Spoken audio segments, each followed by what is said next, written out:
Hello students, let's read the question. If m is the mass of the body, a is the amplitude of the vibration, and omega is the angular frequency, half m square omega square has same dimensional formula as. Okay.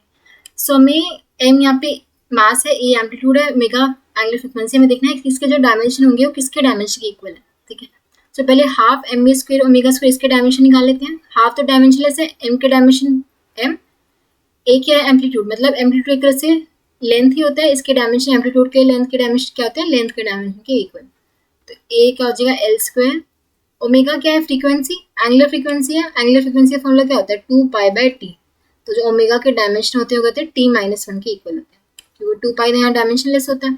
ठीक है. तो ये हो जाएगा t-1 का square, तो ये आएगा ml2 t-2. तो इसके डायमेंशन हो गई. हम देखते हैं किससे मैच कर रहे हैं. अब इम्पल्स का देखते हैं. इम्पल्स क्या होता है हमारा, इम्पल्स का फॉर्मूला क्या होता है, चेंज इन मोमेंटम के इक्वल होता है इम्पल्स हमारा, है ना.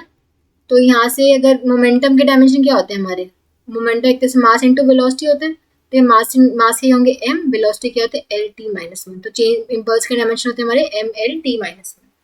ओके. तो ये हमारा मैच कर रहे हैं, नहीं तो इम्पल्स नहीं हो सकता. मोमेंटम मोमेंटम मोमेंटम मोमेंटम का मतलब क्या होता है एंगुलर मोमेंटम. मोमेंटम का मोमेंट क्या होता है एंगुलर मोमेंटम. तो एंगुलर मोमेंटम के कैसे निकाल सकते हैं, एम वी आर इससे निकाल सकते हैं. एम के डायमेंशन एम, वी के हो गए lt-1 और आर के यहाँ पे रेडियस होता है तो उसके डायमेंशन भी एल. तो आ जाएगा ml2 t-1. ये भी मैच नहीं कर रहा, सो बी भी गलत है. मोमेंट ऑफ इनर्शिया देखो, मोमेंट ऑफ इनर्शिया का किसके इक्वल होता है, मास इनटू में आर स्क्वायर होता है ये. ठीक है. मोमेंट ऑफ इनर्शिया का फॉर्मूला ये आगे जाके भी पढ़ोगे, m into R square. So m होगा मास और ये हो जाएगा एल स्क्वायर. तो इसके डायमेंशन हो गया ml स्क्वायर के इक्वल, तो ये भी गलत है. Moment of force, moment of force कहते हैं torque. Basically moment of force कहते हैं टॉर्क. तो टॉर्क के डायमेंशन क्या होते हैं, टॉर्क बेसिकली क्रॉस प्रोडक्ट होता है आर एन एफ का. ये आप आगे जाके पढ़ोगे, ये भी अभी के लिए फॉर्मूला रिमेंबर रख सकते हो.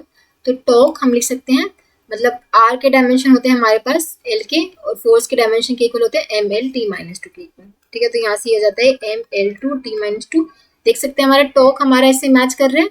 ठीक है. तो हमारा ये इन दोनों के डायमेंशन मैच करें तो moment of force would be the correct answer. I hope आप सबको समझ आया होगा. Thank you so much.